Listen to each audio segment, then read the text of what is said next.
Ahora continuamos con los nuevos rumbos de la arquitectura, que es lo que les voy a mostrar acá son los ejemplos concretos de estos arquitectos. Tenemos a Álvaro Aalto en Finlandia, a Le Corbusier en Francia y a Terragni en Italia.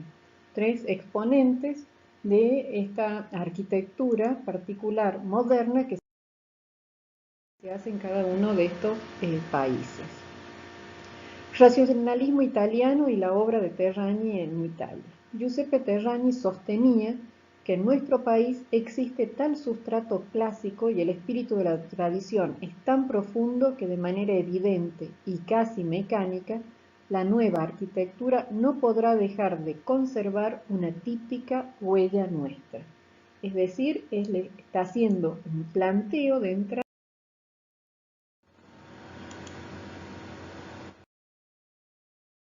La casa del Facho de Terragni se ubica en Como, próxima a la ciudad de Milán.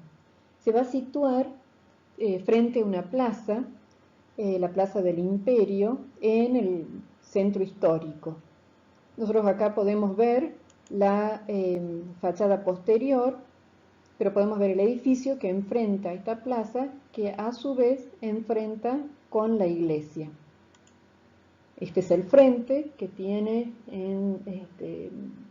enfrentando a la plaza este espacio de transición que va a posibilitar las reuniones políticas.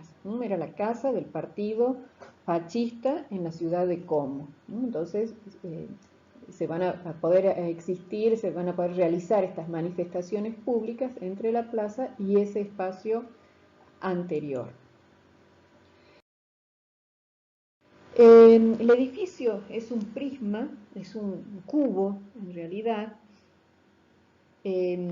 puro, rígido, que es decir, apela a esas formas puras de las que hablaba Le Corbusier, pero a la vez lo va a vincular con la arquitectura del clasicismo italiano. Va a buscar Terragni realizar ese acercamiento, esa aproximación entre lo nuevo, la arquitectura del movimiento moderno y la arquitectura tradicional italiana. En su frente vamos a poder ver estas escalinatas de acceso y este porche, que son a la vez elementos propios de la arquitectura clásica, de los templos clásicos.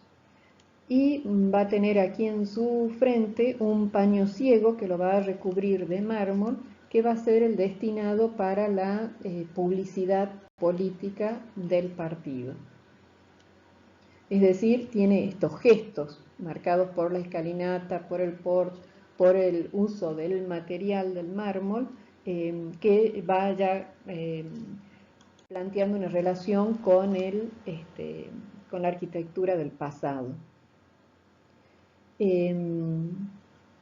Bueno, son estos elementos, el vidrio, el mármol, lo que le van a dar este carácter de monumentalidad al edificio.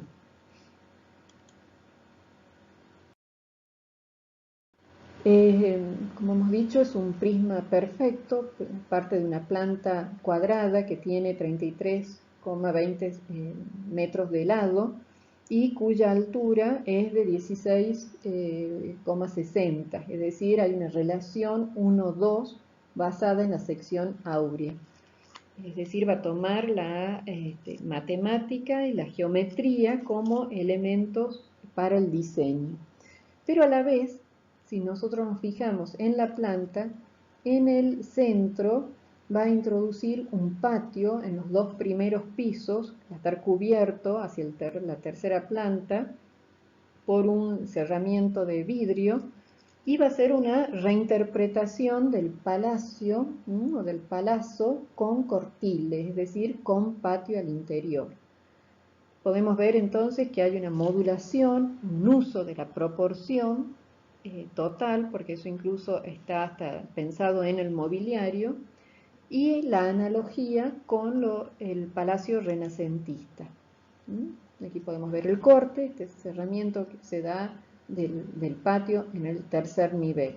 Todas las oficinas se van a organizar en torno a este espacio principal interior. Cada frente es a la vez distinto, tiene un diseño diferente respondiendo a la función interna.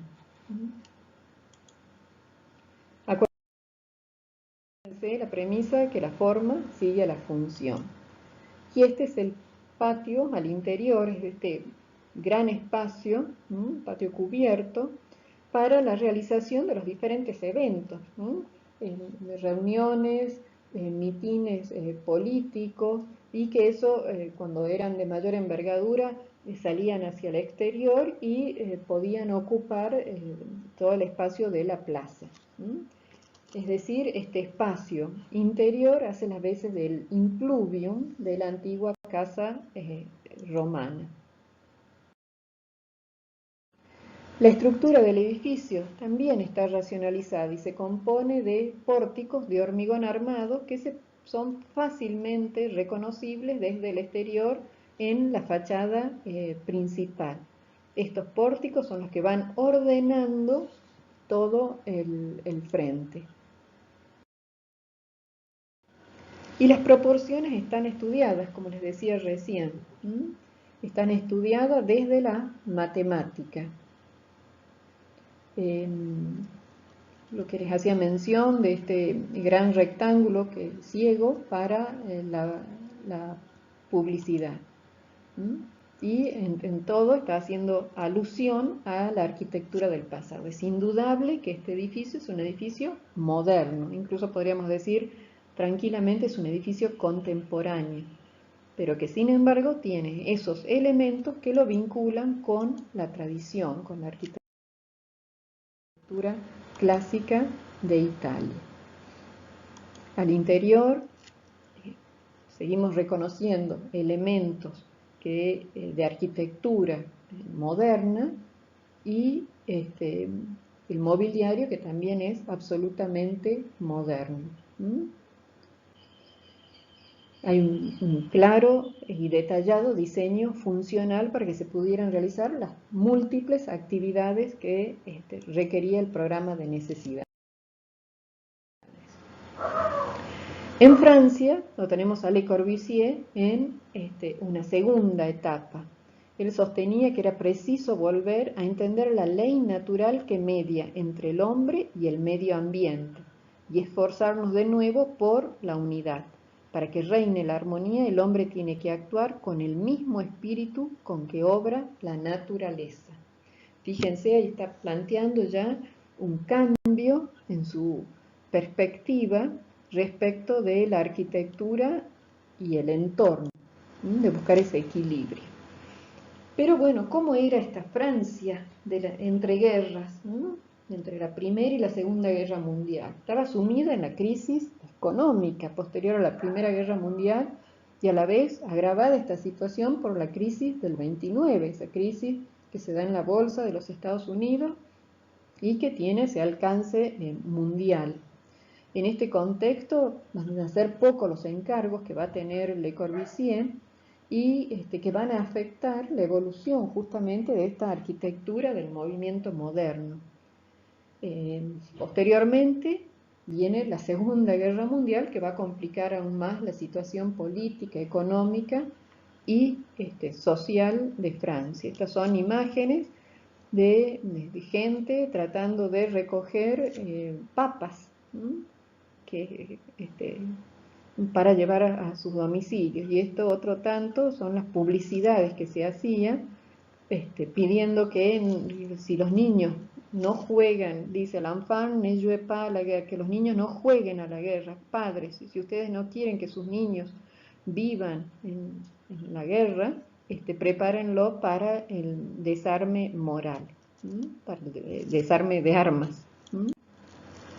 Bien, Le Corbusier En Le Corbusier podemos reconocer tres etapas claramente. La primera la podríamos denominar etapa blanca o funcionalista, que es la de la década de los 20, de esas grandes obras, de esos planteos utópicos a nivel urbano.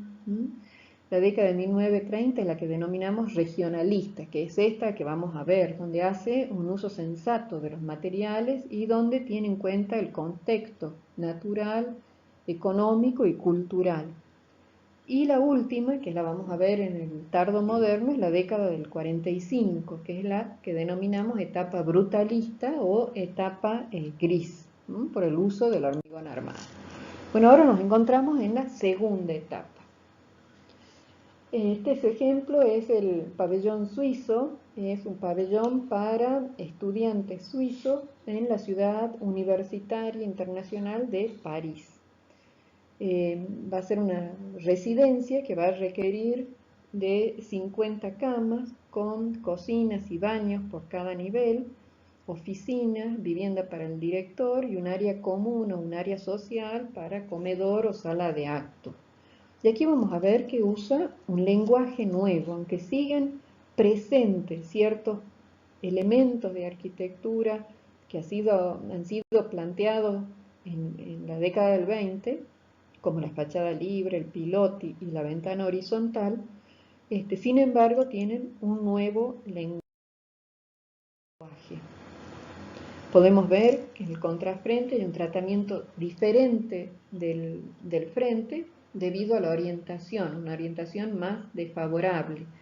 Y a la vez, fíjense cómo cada forma nos está indicando que se trata de funciones diferentes.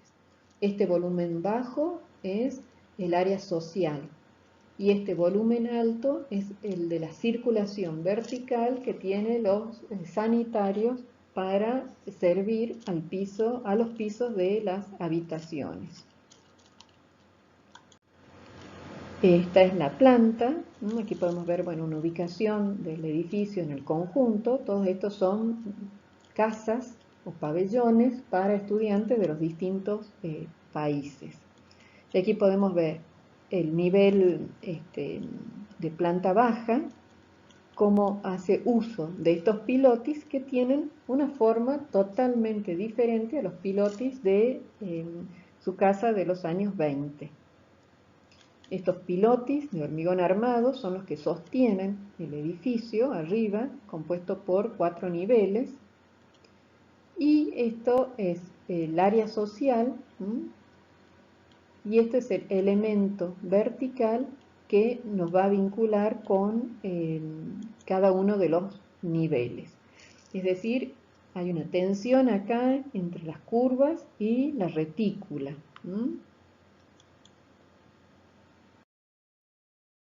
Esta es la planta de los 3 niveles que hay, con 15 dormitorios por cada piso, la escalera y el área de servicio, de baño y de cocina. Es decir, 2 volúmenes distintos para 2 funciones diferentes. Aquí podemos ver cómo hay un uso diferente incluso en el sistema estructural. Hay 2 sistemas estructurales. Por un lado, unas columnas de hormigón armado, que son estas, que son las que sostienen todo el edificio, y por otro lado, una estructura en esqueleto que aliviana todo el peso de los pisos superiores para recibir las cargas en la planta baja.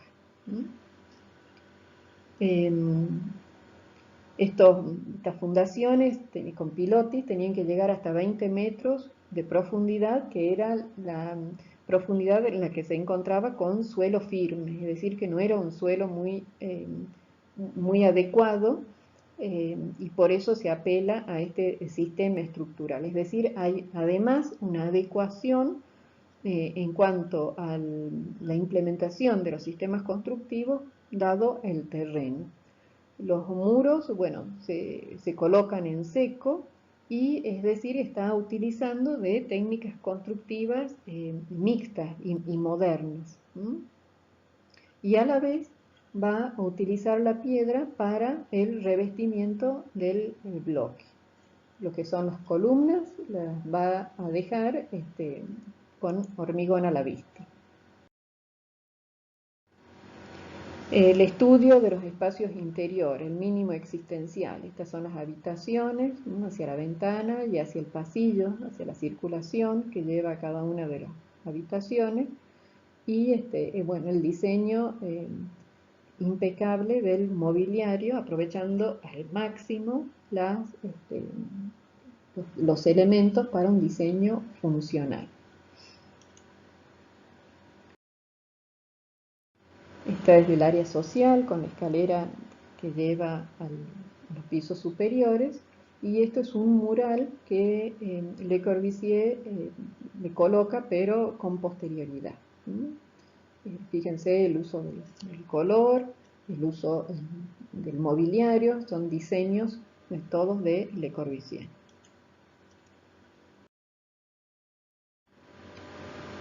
Bueno, este edificio resulta como el laboratorio de ensayo para ensayar estas nuevas texturas, estos nuevos colores, la prefabricación. Podemos ver, hemos visto que hay una reinterpretación de los 5 puntos, es decir, hay una coherencia en el uso de los principios, pero hay una evolución en cuanto a la expresividad y a las formas de estos elementos. Es decir, que estaríamos viendo en este ejemplo una clara transición entre el maquinismo planteado en los años 20 y el brutalismo de la segunda posguerra. Este ejemplo, también de Le Corbusier, es una casa en Mates, es decir, en una ciudad de veraneo, de playa, en la que un matrimonio le hacen el encargo a Le Corbusier, pero bueno, les dicen que tienen poco presupuesto, no van a poder pagar el viaje de Le Corbusier a conocer el lugar, él se maneja con fotografías y va a plantear una solución inteligente para poder realizar esta obra sin su dirección técnica y a la vez con muy poco presupuesto. Él va a plantear una vivienda, fíjense los materiales que usa, son el ladrillo y la madera básicamente, materiales propios del lugar, es decir, que renuncia a los materiales industrializados, podríamos decir, en aras de hacerlo más económico. Y va a plantear estos muros de sostén y todo lo demás cerramientos de madera, incluso va a plantear estas columnas bajo la limaolla de la cubierta, una cubierta que ya no va a ser una cubierta plana, una losa plana, sino va a ser una cubierta liviana. Entonces los elementos estructurales son los muros de piedra y estas columnas que se van a ubicar cada 2,40 metros. Y va a ser un estudio muy racional en cuanto a la organización funcional.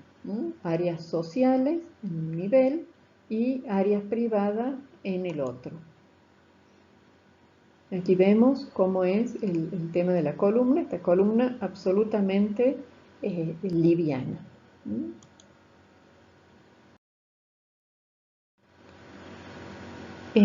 Todos los locales entonces se van a resolver según las mejores orientaciones y las mejores vistas, y vamos a ver que van a trabajar por un lado la albañilería en piedra, por otro lado el tema estructural de madera y finalmente el equipamiento y las carpinterías que van a ser estandarizadas.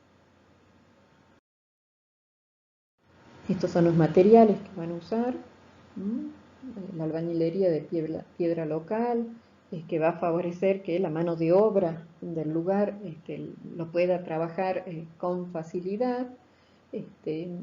Bueno, las cubiertas de chapa, los tabiques de pino, para hacer los cierres de cada local. Es decir, materiales absolutamente convencionales. Y va a tener como resultado esta otra expresividad, absolutamente inconcebible unos años antes, pero donde hay esta adecuación a las circunstancias económicas y del contexto. Entonces hay un uso sensato de los materiales, una adecuación a la situación que se le presenta. Entonces hay una adaptación a estas técnicas constructivas del lugar, de la mano de obra del lugar.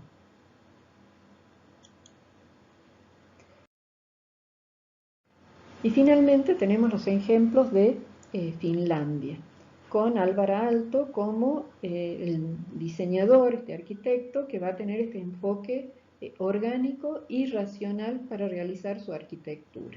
Él sostenía que la auténtica esencia de la arquitectura consiste en una reminiscencia variada y en desarrollo de la vida orgánica natural. Este es el único estilo verdadero en arquitectura, es decir, ese respeto por la vida natural, que es lo que se puede observar en la naturaleza. Para ubicarnos, Finlandia es junto con Islandia el país más septentrional del planeta.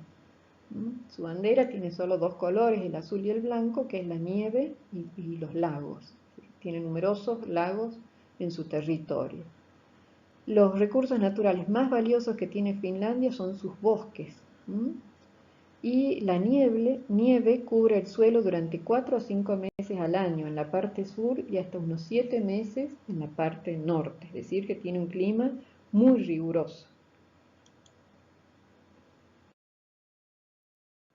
Finlandia logra su independencia de Rusia en 1917, cuando se produce la revolución bolchevique. Así que se trata de un país de un fuerte sentimiento nacionalista.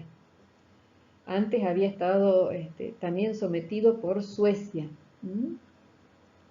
y que ahora es un país orgulloso de la posición que alcanzó a nivel internacional en materia tecnológica y en educación. Y el diseño se inspira, como ustedes pueden ver acá, estos objetos de diseño en la naturaleza, en la aurora boreal, en los bosques, en los lagos, en la vegetación. Alvar Aalto va a ser un arquitecto que se va a inspirar en el funcionalismo de la Bauhaus y de Le Corbusier. Es decir, Le Corbusier va a ser el referente para todos estos arquitectos. Él sostenía que la arquitectura se debía adaptar al entorno y los usuarios se vuelven cada vez más importantes. Es decir, se aleja de esa posición sostenida por ese primer movimiento moderno, especialmente por Le Corbusier, de un hombre tipo. Él va a considerar a cada hombre, a cada cliente, a cada usuario de sus edificios como una persona particular. Él va a diseñar muebles, joyas, piezas de cristal y, como eran los arquitectos de ese entonces, le van a dar tanta importancia a la planificación de una ciudad como al detalle más insignificante dentro de la arquitectura. Los muebles que él realiza son estos, están prácticamente todos hechos en abedul y tienen estas formas suaves y onduladas que van a evocar justamente la naturaleza finlandesa. El enfoque orgánico de Alvar Aalto, ¿a qué se refiere? A que esta arquitectura va a buscar establecer una conexión que sea armoniosa entre la funcionalidad y la integración del edificio en su hábitat natural. Se va a preocupar de que el aire, el flujo de calor, el sonido y la luz estén al servicio de las personas. Es decir, hacer una arquitectura más humana significa hacer una arquitectura mejor, que proporciona al ser humano la más armoniosa vida. Ese va a ser el objetivo que va a perseguir Alvar Aalto en su arquitectura. Y vamos a ver este ejemplo, el sanatorio de Paimio. donde cada volumen, si ustedes pueden ver, se abre y se articula hacia el exterior, permitiendo vistas, ventilación y asoleamiento natural adecuado. Esa planta se va a componer por estos diferentes volúmenes. Son zonas claramente diferenciadas. La de los pacientes, que es este bloque.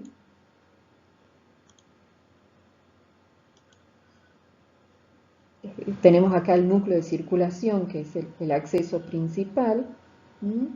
Luego tenemos el área, las áreas comunes, el comedor, salas de estar, áreas de servicio, y finalmente las calderas. Cada una de estas formas tienen su función específica.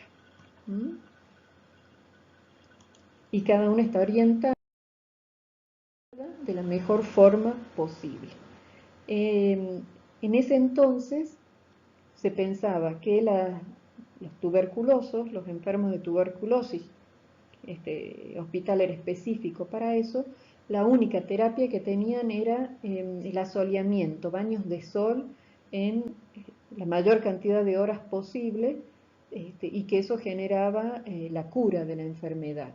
Entonces vamos a tener el bloque de las habitaciones y un sector que se va a inclinar justamente para generar estas zonas de asoleamiento.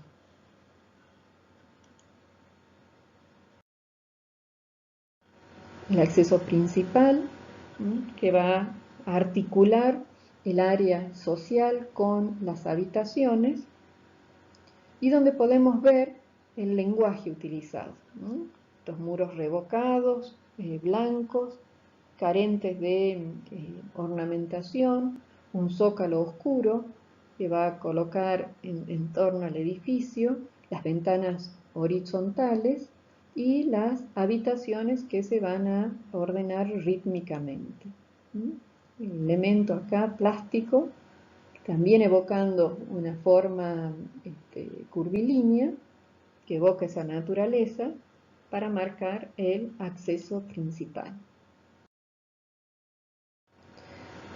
Vamos a ver cómo a partir de estas vigas en voladizo se van a generar estos espacios, bueno, por un lado las habitaciones y después esta gran terraza en el nivel superior donde se ubicaban unas reposeras para facilitar tomar el sol. Y en las habitaciones cada una tenían este tipo de balcones. Fíjense en la cubierta, de nuevo con esas líneas curvas, evocando a la naturaleza.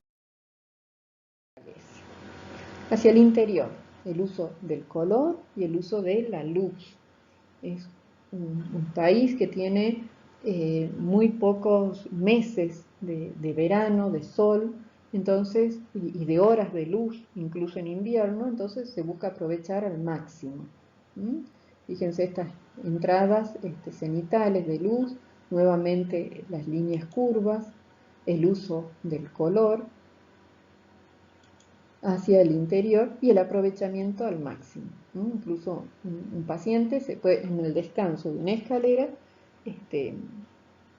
adecuarlo ahí para tomar sol. El área social, el área de comedor, también, buscando aprovechar al máximo la entrada de... Y el diseño al interior, con todo el confort para estas habitaciones que necesitan desde losas radiantes hasta un adecuado sistema de ventilación. Decíamos en la presentación de Álvara Aalto cómo él diseña para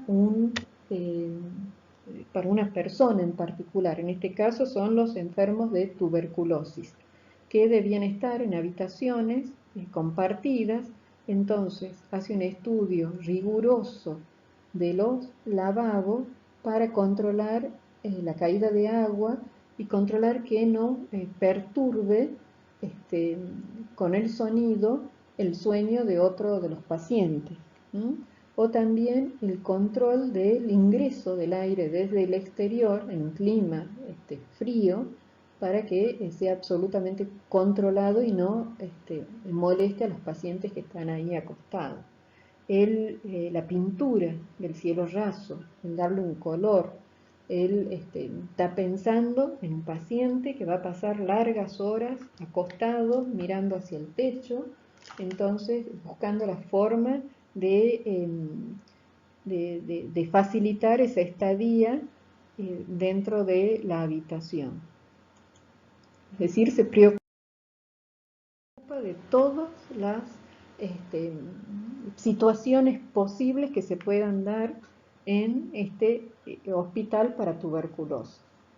Hay un diseño integral, incluso de los picaportes, para que no molesten el sonido, del tipo de iluminación, para que no encandile, y del mobiliario, donde vemos que está presente esa línea curva y un estudio ergonométrico absoluto.